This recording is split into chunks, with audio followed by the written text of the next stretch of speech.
can really take the map and drive the instructor inside the classroom and link it to the M step, then everything will move. You see it? Ladies, third grade teachers, could you tell me, how do you think this professional development was for you today?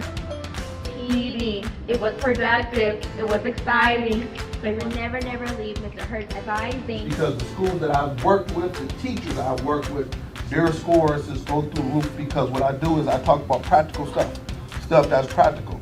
Because I'm a former teacher and also I'm a principal, so I'm gonna be telling you guys things that I know will work in your classroom.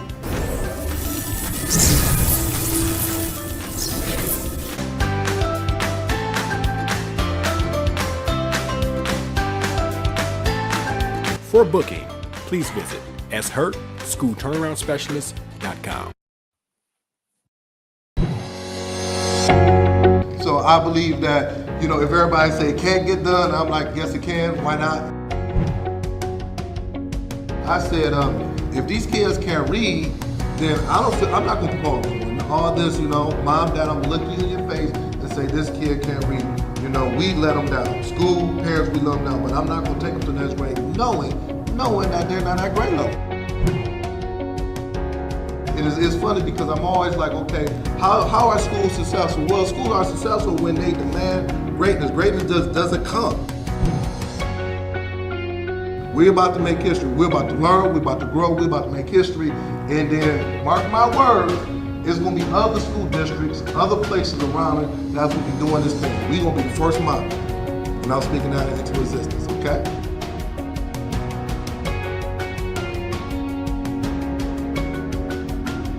For booking, please visit shurtschoolturnaroundspecialist.com. Good morning, everyone. Welcome in. This is Sean Hurt, your school turnaround specialist, with my Saturday morning podcast. Come on in and hit that share button and let me know where you're coming from. Give me about 2 minutes as I get all of my LinkedIn and Facebook and Twitter people in, and I need you to share. This is going to be a good one on this morning. Mid-year, what are we going to do with our mid-year adjustments? And I'm going to give you the answers to the test. You know how I like to do it. So I need every principal, teacher, educator, if you're truly serious about moving your school, about really just helping out your teachers, your students, everybody that you're working with, you need to be on here as we speak. So just come on in, hit that share button, let me know where you're coming from. And you told me last week, you said, Hurt, I'm going to bring a friend. You told me that. So make sure you go ahead and have that friend with you. All right. Yeah, make sure you bring that friend. You still got time. I know it's Saturday and it's the holiday season and people are ready to go shopping, ready to do what they do on Saturdays. You like, Hurt, it's still early. I'm in Las Vegas, it's still early. Well, you know what? Just come on in. Let's just come on in and have a good time. So I want to say good morning to Ms. Stevens. Good morning to Ms. Chintu. Good morning, Ms. Sharon Wilkinson. Good morning, Ms. Harris. Good morning to you. Good morning, Dr. Jeter. Good morning to you. Good morning to everybody. Come on in. And we'll wait 2 more minutes so we get some more people in. Yes. And then as we're waiting, just a brief announcement is that I will be doing double duty today. So I will be doing my podcast like I always do. And then at 10:30, I'm going to be substituting. I'll be facilitating, Create and Educate. They're doing a PD as we speak. So those are my sisters in education. So I will be doing their podcast as well. So I'll be putting on my substitute teacher's hat and supporting, Create and Educate. I'm excited. They have a good session on this morning. So I'll be here from 10 to 10:30, and then Create and Educate will be coming on at 10:30, where I will be facilitating that. And then at 11 o'clock, we have Principal Kafele. And then on tomorrow, we have Josh Tarver. We call ourselves the Fantastic Four, and we've been doing this for many years. We love the work that we're doing. We love to be able to share the information, to be able to support teachers all around the world. So that's what we're doing. So let's go ahead and get started. And the title of my lesson, what we're going to talk about, no excuses for school not to have a successful second semester. So make sure you get your pen and note out. Last week, it was powerful. I talked about 8 steps on how to engage and support urban students. We did a part 1, part 2. The feedback was tremendous. So if you missed it, make sure you go back and see it. But also with that, this is going to lead up, because this is some districts get out this week, some districts get out in 2 more weeks. So we have to make sure that we are ready to go for when the kids come back in January. And we can't wait to when they come back. We must make our mid-year adjustments now. We have to make them now. Okay, so that's what I will be talking about. I'm gonna go slow with this because it is very important for us to understand that if you are a school, and I always talk about this, it's not too late. It is not too late. A lot of times some principals have thrown in the towel. Pick that towel up, and it's not too late. You just got to make mid-year adjustments. And I'm going to show you what that looks like, okay? So hold on for 1 second. Let me do something really quick. I want to make sure we get that out. Hide that. Okay, good. All right. So now let's go over a couple of housekeeping notes. We're going to jump in. Is that next week on Wednesday, I'll be in Rockport, Texas, working with their whole school district. All of the schools, all of their leadership teams. I'm excited.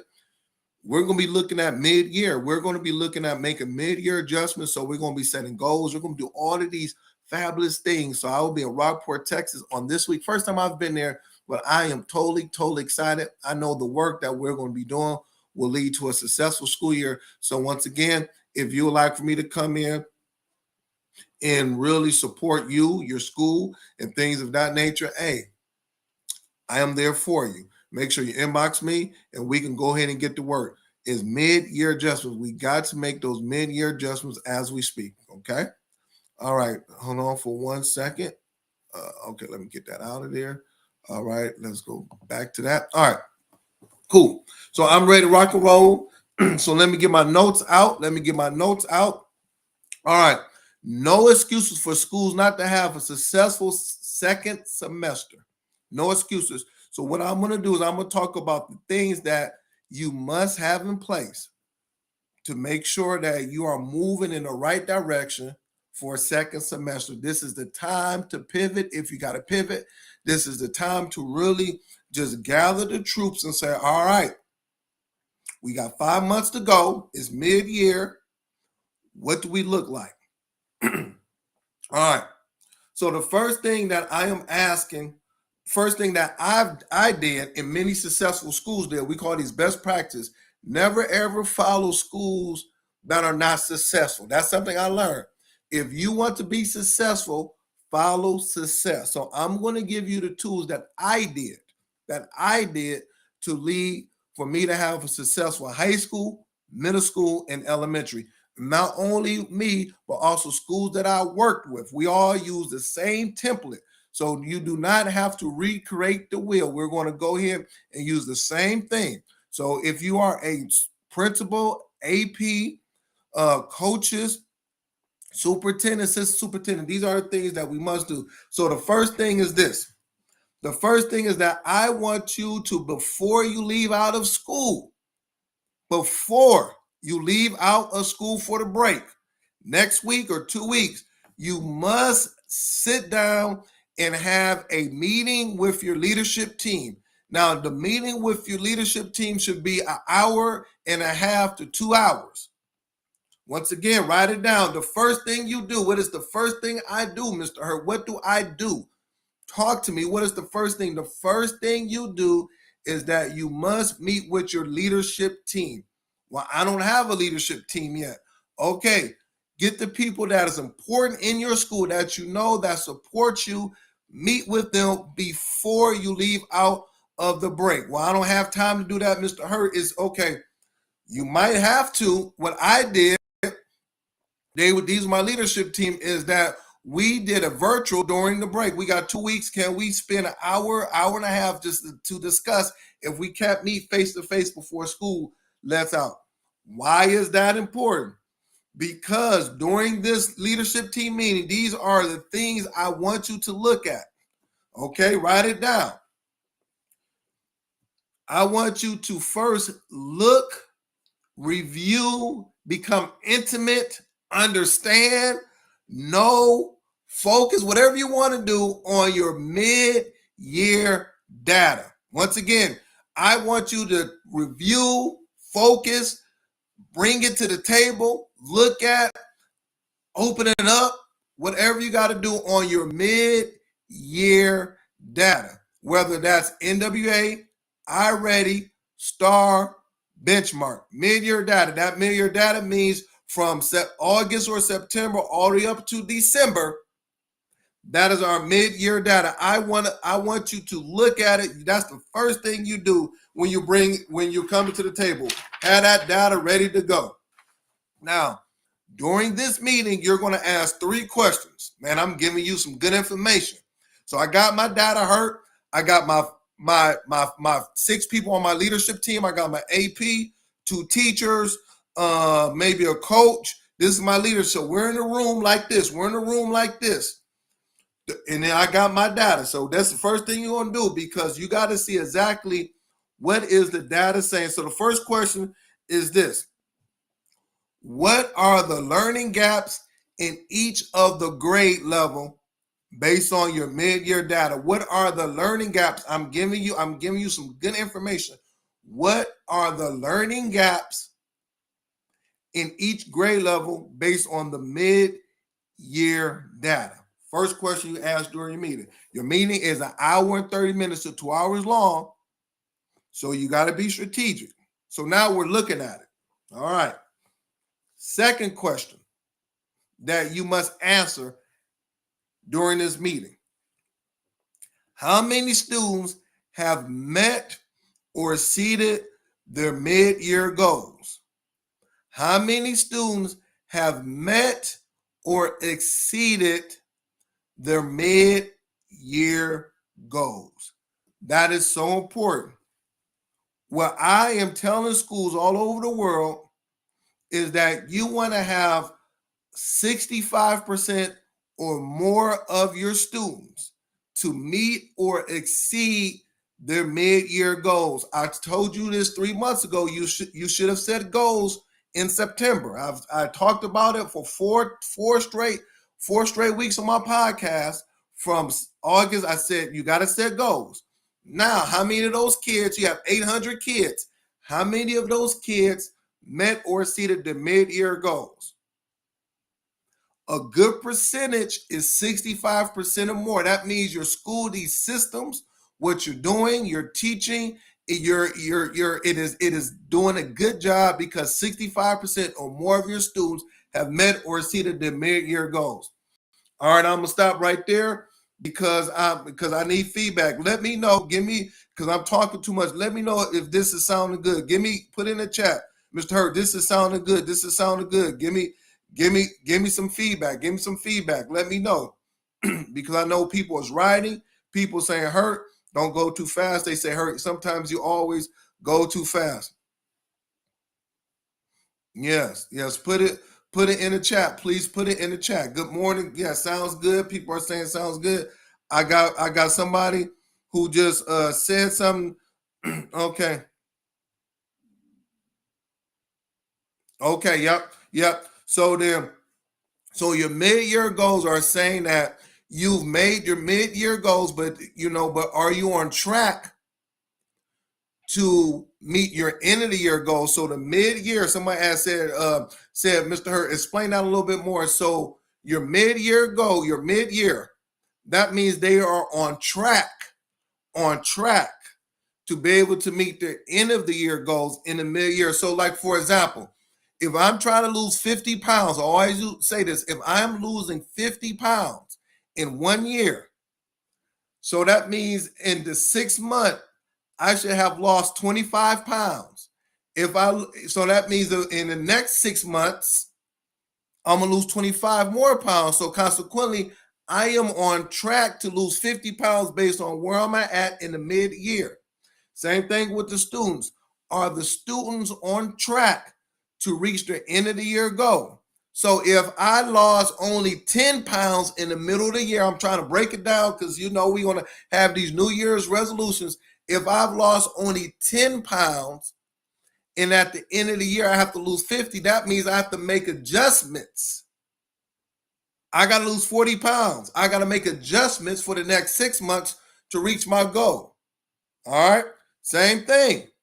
If 65% of your kids haven't met the mid-year goals, that means consequently, if they haven't met the mid-year goal, you're going to have to run a little bit harder, work out a little bit more to be able to reach your end of the year goal. Does that make sense? Does that make sense? Okay, brother Ben says, I'll be running one of my school data meetings on Tuesday. This will be part of my agenda. Yes. Yes, I mean, just take it. Hey, I'm not charging nobody. Bring me in if you need me to come in. I'm not charging nobody. But these are the questions. These are the questions. These questions that I'm giving you will lead to success for your school. All right. Give me 1 second. I want to make sure we're good. I got a little bit more time today because I'm doing both things. So I got a little bit more time. So don't worry about it. The next question is this. Next question for your data meeting. Remember, you're going to meet with your leadership team before the break. First question, what are the learning gaps for each grade level based on the data? Second one is how many students have met or exceeded the mid-year goals, because it will lead to reaching their end-of-year goals. 65% or more should be your target. Third question, what number of students are proficient based on your mid-year assessment? What is the number? What is the proficiency number? Now, the second question is meeting their goals. So that's growth. Now we're going to look at proficiency. What is the number of students that is proficient from our mid-year assessment? Why is that important? Because if I have 1,000 students in my school, follow me very closely, and I'm in my data meeting, I'm saying, man, we have 300 students in math, 3rd through 8th grade or high school, that's proficient on our mid-year assessment. That means you have 30% of your kids that is proficient in your school. So if they took your state test on that particular day in September, there's an 80% chance that 30% of your kids will be proficient. Well, okay, is that good or bad? Talk to me. What is your end of the year goal for proficiency at your school for your math, for math in your school? So if your goal is 45% and currently you have 30%, well, now we got to increase that. We got to move even more harder because we want to reach our goal 45%.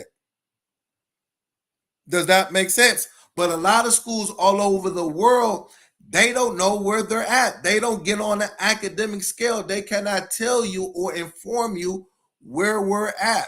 So then come April, May, that they're guessing on what proficiency levels that they need to be at. So that's why this leadership meeting, that's why this is so important to have, because now you want to be able to have those discussions with your leadership team. Now, I'm not saying have it with your teachers yet. We're not bringing teachers. We're bringing a leadership team in to be able to meet, talk, and discuss what we need to discuss. Does that make sense? All right. Stay with me, everybody, and hit that share button. Hit that share button. Let me know if this is making sense. Hit that share button. No excuses for schools that have a successful second semester. All right. Hit that share button. Give me some love. We need to get this right. Number 2. So this is the second point. Gave you the first point, leadership team meeting. Second point is this. When we come, this is the discussion that you're going to have with yourself. What type of PD do I give to my staff in January? What type of professional development come January will I give to my staff? We cannot wait till February, March, or April. January, that month of January is important because that's going to be how you hit the ground running. You're not going to be able to what type of PD do I have? So that means if I don't have a PD day in January, how will I get what type of PD do I give to my staff during a staff meeting? Some type of a video. You might want to show this video. What am I going to give to my staff in January that's going to be relevant for them to be successful for the next 4 to 5 months? Now, for me, what I did was this. I did two things. I said, all right, we're going to have something that's going to work on classroom engagement because we're going to refresh that. So I'm going to have something on classroom engagement. And then also with that, we looked at our data because what I talked about in my leadership meeting, I rolled it out with my teachers. So I worked out all of the kinks, set up everything I needed to do. So when I met with my 25 teachers, we had the game plan, the plan of action in place to lead us to the Super Bowl at the end of the year. Yes, I'm talking good now. We had the plan of action, ladies and gentlemen, in January. I gave them the plan of action. This is the playbook right here, teachers. This playbook right here will lead us to a Super Bowl. So let's follow it. So my teachers was like, all right, cool. This is what we got to do. This is where we're at. This is how January, February, March is going to look. So they had the plan of action. They had what was going to, for them to be successful based on their data from the middle of the year. So it's sort of like I gave them their own workout plan for them to lose weight. I gave each of the teachers, all 25 of my teachers, their own personal workout plan for them to lose 50 pounds. Have you given your teachers, are you going to give your teachers come January their own personal workout plan for them to increase student achievement at your school? Not the school workout plan. No, come the mid-year, it has to be their own personal workout plan that you give to them. Oh, that sounds good. Personal workout plan. Put it in the chat. I'm giving teachers personal workout plans for them to improve student achievement. Man. Yes. What type of PD do I give to my staff in January? All right. Yes. Because I'm going to wait a few seconds because I see people writing, they commenting, they say, Hurt, this is good. We love it. Okay, thank you. Thank you for the excellent comments. I appreciate that. Go ahead and hit that share button. I still got time. I'm not going to go fast on this one because this is very important. Because a lot of principals out there, you're going to do good, but you got to put these simple things in place. You cannot wait to January to do this. You got to do it now. You got to do it now. You got to spend some time now, ladies and gentlemen. You got to spend some time now. Number 3, when the students come back in January the 8th, January the 10th, whenever they come back, how do I get them to become re-engaged back into school? When the kids come back, what do I have in place to get them to become re-engaged back into school? Well, what do you mean by that? Think about it. They're going to be gone from you for 2 to 3 weeks. They're going to be back at home. They're not going to be going to bed at a quality time. They're going to be staying up. It's the break. They're going to be having fun. They're going to be doing this. They're going to be doing that. So when they come back to school, they're going to have forgotten everything that you've then put in place as far as procedures wise and things of that nature. They're going to have forgotten that. I've been there, done that.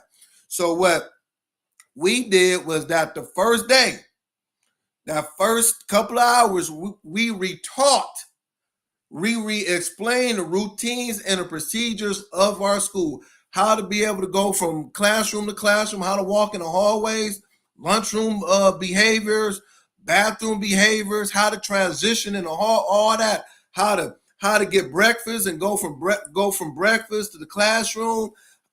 You name it, we retaught it. How to dismiss the bussers, how the walkers going home, what parking looks like outside for the parents. They're going to have forgotten. We're going to deal with parking. Everything we have to reteach everything like it's the first day of school. And you need to do that when they come back. Don't wait till 5 or 6 kids get suspended. Don't wait till they start fighting. Don't wait till all those things. Do it the first day. This is a restart, a refocus. So if you have not done that, if you do not have those things in place, you can put those things in place now. This is a restart. It's refresh. It's 2024. You can do it over again. And I am telling you, principal for 16 years, that first day, we didn't wait to day 3 or 4. First day, we did it.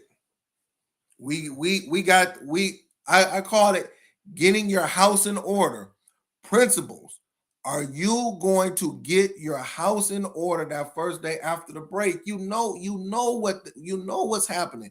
You know that they've been over Uncle Louie's house, and Uncle Louie, they had too much eggnog to drink, and they didn't heard cussing left and right. You know that. You know Uncle Louie done said some things to that 7th grade kid, and now that's in his mind, so he think he can act like Uncle Louie.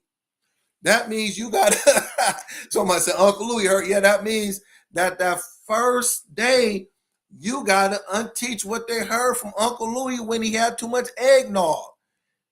Yeah, because he put a little something in that eggnog, and now consequently Raheem done heard it. So now Raheem is saying the same thing he heard Uncle Louie say during New Year's Eve. Reality. I'm trying to explain it. Go ahead, stay with me. Hit that share. But I got 5 more minutes. Remember what I'm doing. I'm gonna be substituting for Create and Educate. At their time, they won't be on, but I'm gonna be doing them. So hey, stay with me. We're just gonna transition. But this is some good stuff. Principal Fede said reality, and not only is that a reality, but this I'm gonna be very honest. And please, I've seen it. You're going to have some kids during the break that will lose a family member. It's going to be something, and I don't wish that on nobody, but every year it happens. A shooting, a tragic, a house getting burnt down. I know that I've had, in my 15 years, I had 3 kids that lost a loved one. Tragic, from a tragic situation. So now we had our social workers ready to go for any type of grief counseling, because there's been times where on December the 28th to 25th to 26th, I'm at home and I'm looking at the news. I'm like, oh my God, that's one of my students. Or I get a text from a teacher say, you know what, such and such got shot, or something has happened. So that's why I'm telling you, on that first day, you got to have all hands on deck. Get ready. Get ready. It is the reality that we're living in. Yes. And not even the students, but also our teachers.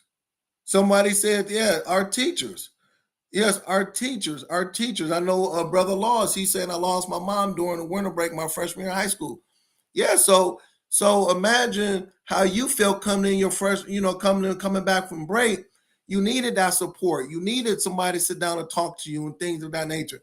I know it's a lot, but listen, if we prepare for it, we'll be fine.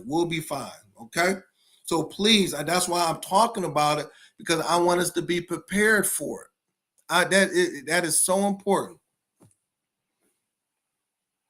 All right. I got about 5 more minutes. Remember, I'm gonna be doing Create and Educate, so I'm expanding my time. This is so important. Number 4, how are you going to progress monitor for the next 4 months up to state testing time?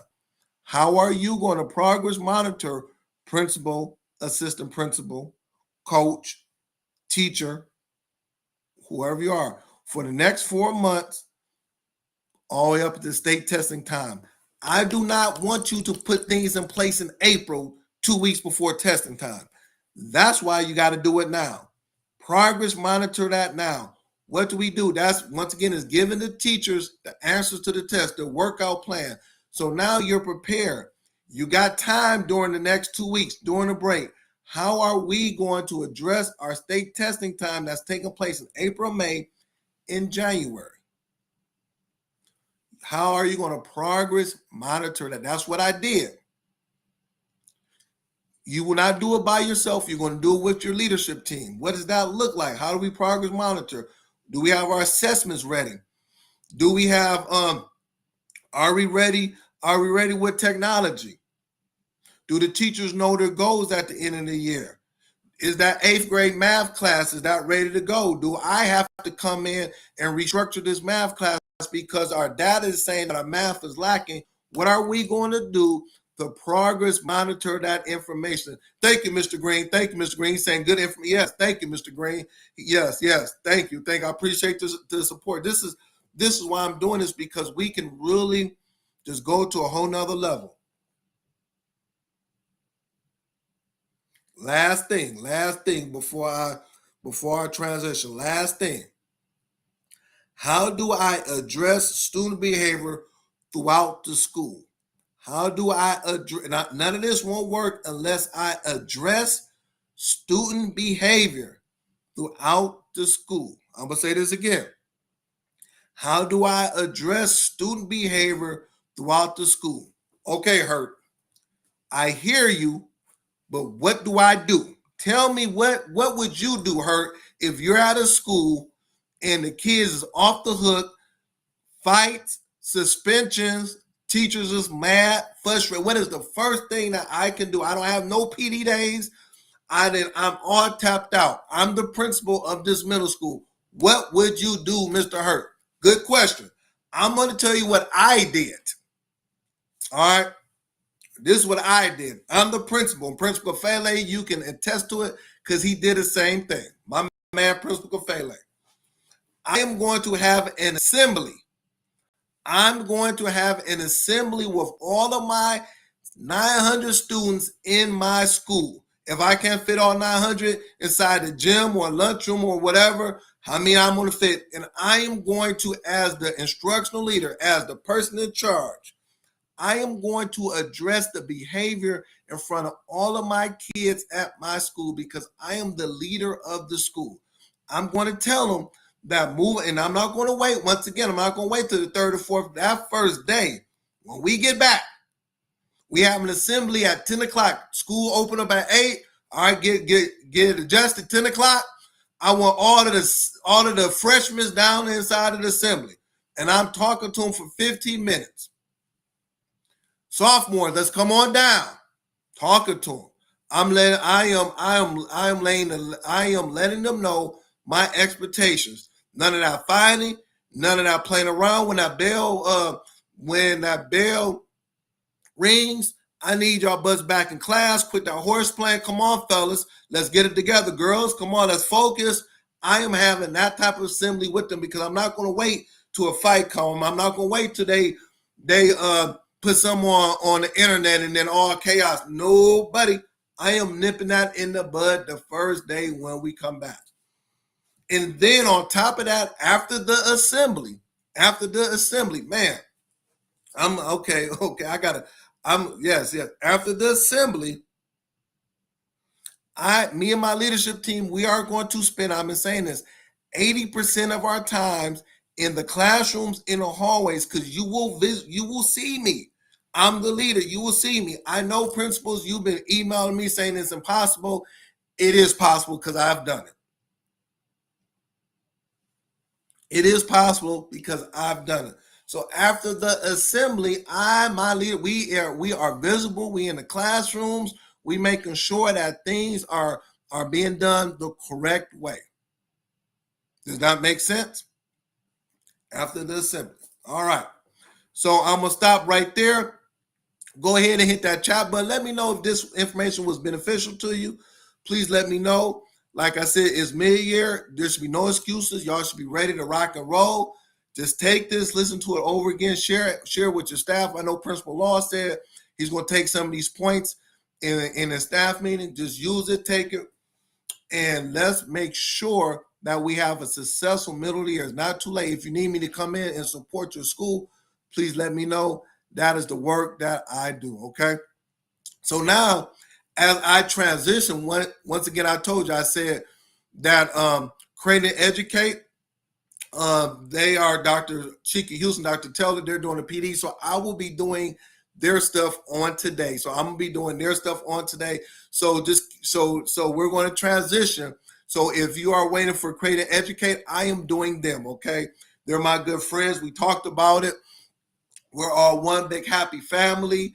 I give them love. So I will be doing them on today. So give me 1 second. So everybody that's ready for Create and Educate, come on in and hit that share button. Yes, I'm the substitute moderator, the substitute person for Create and Educate. I love it. I love it. I love it. I love it. I want to get my stuff together for Create and Educate. So come on in. All right. All right. Let me just kind of give me a few seconds as I transition. All right. So good morning, everybody. My name is Sean Hurt, and I'm the substitute teacher, the substitute presenter for Create and Educate. Dr. Tammy Taylor and Sheikah Houston, they're not with us on today because they have a big PD that they're doing where they're at. So I will be providing the 10:30 to 11 o'clock PD that they have. So you know what Create and Educate is about is that they are an educational organization about the success of Black women in leadership, and they would like to partner to create opportunities for women all over the world to be able to step in those leadership roles and be able to just expand their knowledge, be able to provide information, be able to grow as leaders, because we know that women all over the world are not being promoted like they're supposed to. Equal pay is not right. All these things are taking place. So that is what Create and Educate is about.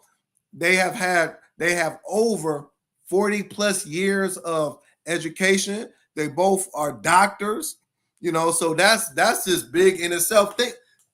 Think about that. They both are doctors. Some of the educators out there, some of the young women out there say, can I be a doctor? Can I get my PhD? Yes, you can. Why do you think that you can? Because Dr. Houston, Sheikah Houston, and Dr. Taylor has done it. They both have transformed schools at the middle school level, elementary school level in South Carolina. They're passionate about the work that they're doing. They have created principals from the building, and they're just doing some tremendous work all over the world.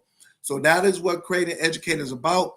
But they just really want women educators to understand their worth, their value, and what they're about. So I'm gonna pause right there. Put in the chat if you are a woman, and you feel that, hey, the information I've been getting from Create and Educate the last couple of years have been beneficial. Put it inside of the chat. Say yes. They just put it, because I think it's important for us to understand the work that they're doing. Put it inside of the chat. Let them know about the work that they're doing. Okay. And as you put it inside of the chat, this is why the work is so important. This is why the work is so important. Did you know that 88% of Black women in South Carolina is the head of their household? I'm going to say this again. Listen to this data. 88% of Black women in South Carolina is the head of their household. 88%. That's data. Man. That's why they're doing the work. If I'm the head of the household, that means I'm providing for my 2 or 3 kids. I'm working jobs. I got to make sure that we have food. We have a place to live. Some of us understand that. Now, I've been blessed because my mom and dad was at home, but and I was telling my wife, I said, I thank God for women, because without women, a lot of things in this world would just fall apart. A lot of women, it's not South Carolina, but it's all over the world, are the head of the house. They're the head of the household. Principal, yes, Principal, 88%. Yes, 88%. Listen to this other data.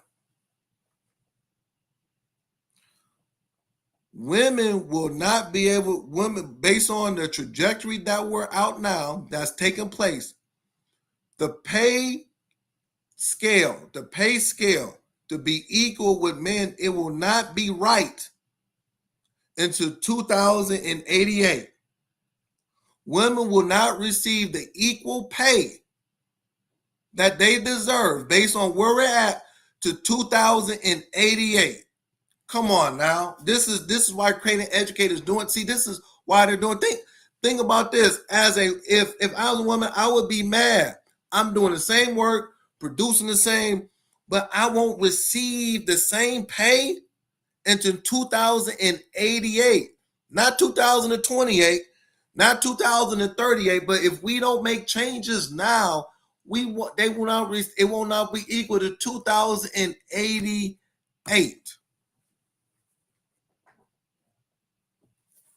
That's why Dr. Houston and Tammy Taylor, that's why they're doing the work.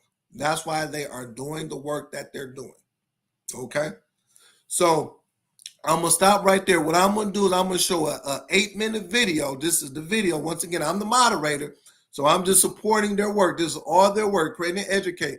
Let's watch this 8-minute video, and then from there, we're going to take some questions. Now, don't doze off. I need you to really watch it, listen to it. When I watched this video this morning, blew my mind. It blew my mind. It took me to a whole nother level mentally, all right? So let me go ahead and put this video on, and let's have a chat. Let's have a chat and hit that share button. See, this is the problem. We got to share this information. Hit this share button so other people could watch the video. You know, every person on here has 3 or 4 other people that they need to watch it. You need to hear this. You need to get it. So let's go ahead and get this video. I want to make sure that I got it queued up. Give me 1 second. Let's make sure I got it queued up. I want to make sure I got it queued up. Make sure we're all set. All right. Well, okay, I think we're good. All right, I think we're good. So let's go with it. Volume should be good.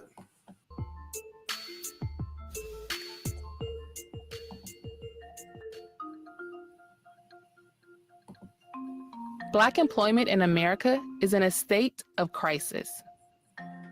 According to Citi, failure to address racial gaps between Black and white Americans has cost the U.S. economy up to $16 trillion over the past 20 years. The Black wage gap alone accounts for $2.7 trillion of that. And while companies work to rectify these inequities, real-time data shows the gravity of the problem. Black women and Black men are paid 63 cents and 71 cents respectively for every dollar paid to white men. And research shows that over a 40-year career, Black women are slated to lose $964,000 due to the pay gap.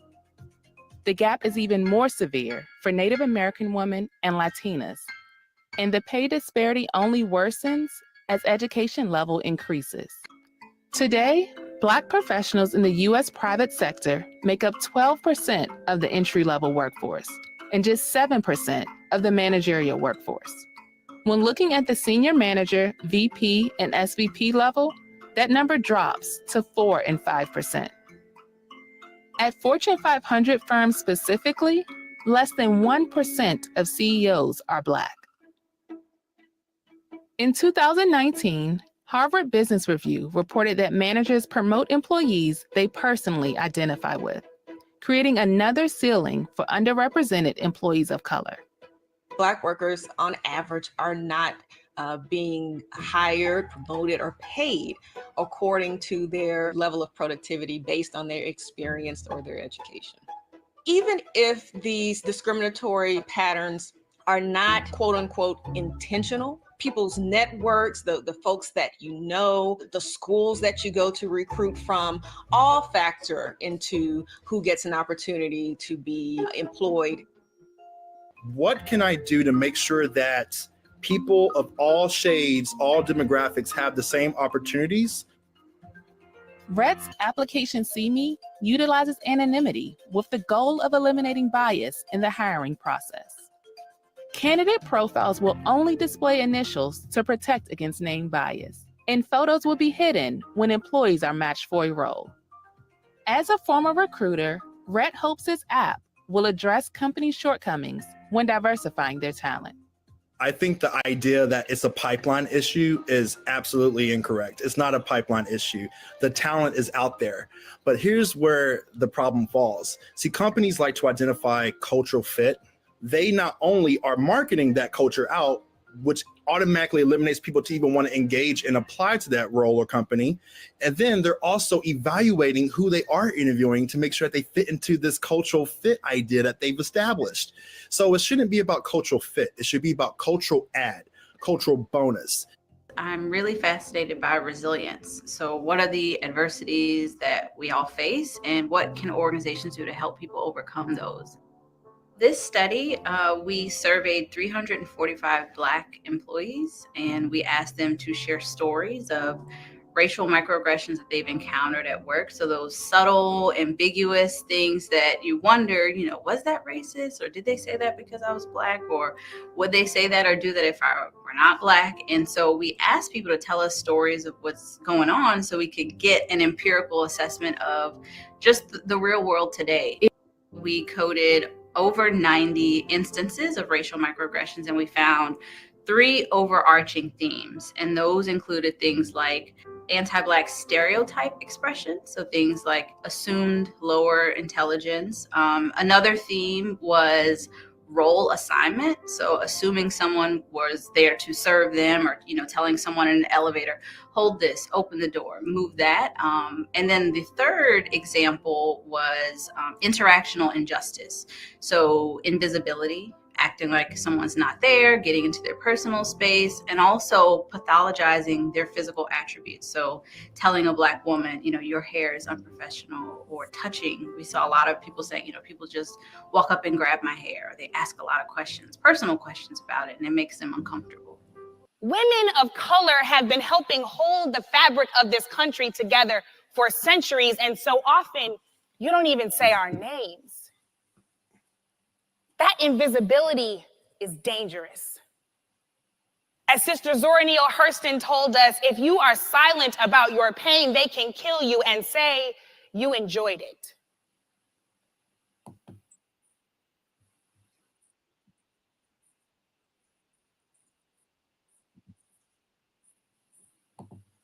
All right, I'm going to stop right there because I want to make sure that I'm using the time wisely. And there's still more to that, but I want to make sure that at 10:55 we go over to Principal Kafele. He starts at 10:55. I want to use my time wisely.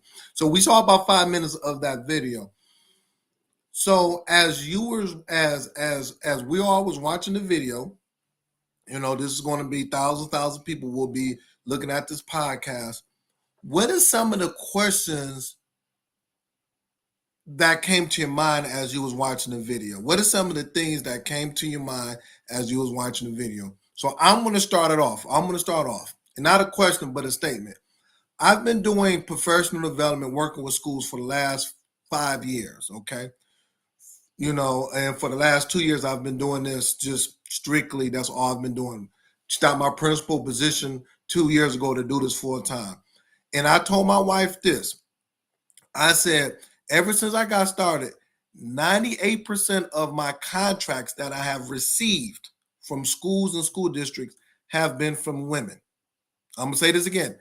98% of my contracts that I have received for the last 8 years, 98 have been women that have contacted me, emailed me, or whatever it may be. So I see the importance even in my work. This is me, Sean Hurd, talking of African-American women just supporting the work that I do based on me doing podcasts and things of that nature and putting information out. So I just want to say that. I'm going to start with that. So when I watched that video, that is the first thing that popped up into my mind. Anybody else want to share? Someone said, can you share this link to the video, please? I sure will. Once I get off, I will get permission from Create and Educate to share this link. Have you ever been as an African American woman or a woman in general? Have you ever been in the school and you felt that you were shortchanged? You felt that your voice wasn't heard. You felt that you should have got that promotion or whatever it may be. Have that ever happened to you? Let's talk. This is time to share and talk. This is time to share and talk. Have people looked at you differently because maybe you came to an interview and you had locks in your hair, or you had something that didn't fit what we deem to be professional as a principal, assistant superintendent. Have that happened to you? Yes. Has that happened to you? Has that happened to you? Have there been microaggressions that has happened when you knew that, hey, you had some of the highest scores in your district, but by you being a woman, they didn't recognize you than maybe somebody else that had the same scores, and they just rolled out the red carpet for you? Yes, I see Ms. Howard. Yes, thank you, Ms. Howard. And I did get your email or your text message on yesterday, so I will respond. But Ms. Howard is saying microaggressions are real. Yes, they are very real. They are very real. So once again, if 88% of the women in South Carolina are the head of households, follow me very closely, and then now we're in these situations where we know we're supposed to be making $35,000 more than what we're making, because if I'm making $65,000, but I know that a male is making $95,000 in this same position, but I'm the head of my household, so that extra $30,000 that I bring back to my house will benefit my family, according to what the data is saying. And then the data is also saying that if they're $35,000 short, this won't be fixed until 2088. That's crazy. That is crazy. Even though I have more layers of education than the next person. I have the PhD. I've been doing this for 20 plus years as a woman. I've been following the steps. I have high scores. The list goes on and on and on. But why do I have to take a back seat? Why do I have to dim my voice? Why do I have to kind of scoot down and not be an assertive? Because if I'm assertive, then now I'm deemed to be this angry Black woman. That's what they say, this angry woman. Oh, she's just angry. It's a tough conversation, but this is why Creating Educators here, to have these tough conversations, to be able to bring the data out, because if we don't discuss it, nothing will change. If we don't have platforms like this, nothing will change. So I'm going to stop right there. I think, yep, it is 10:55. So if you would like for Creating Educate to come and work with your school, your district, this is the work that they're doing. They couldn't be on here today because they're doing a big PD for women in South Carolina. I know it's going to be excellent, but make sure you keep on following them. You go on their website, go on their Facebook page. They're on all social media blocks, and support the work that they're doing. So once again, thank you very much. Thank you for allowing me to be the substitute moderator for Creating Educate. Now let's go all over to Principal Kafele. Let's show him some love. He has some powerful guests, and I will see everybody next week, same time, same place. Let's have a blessed and great week, and everyone take care.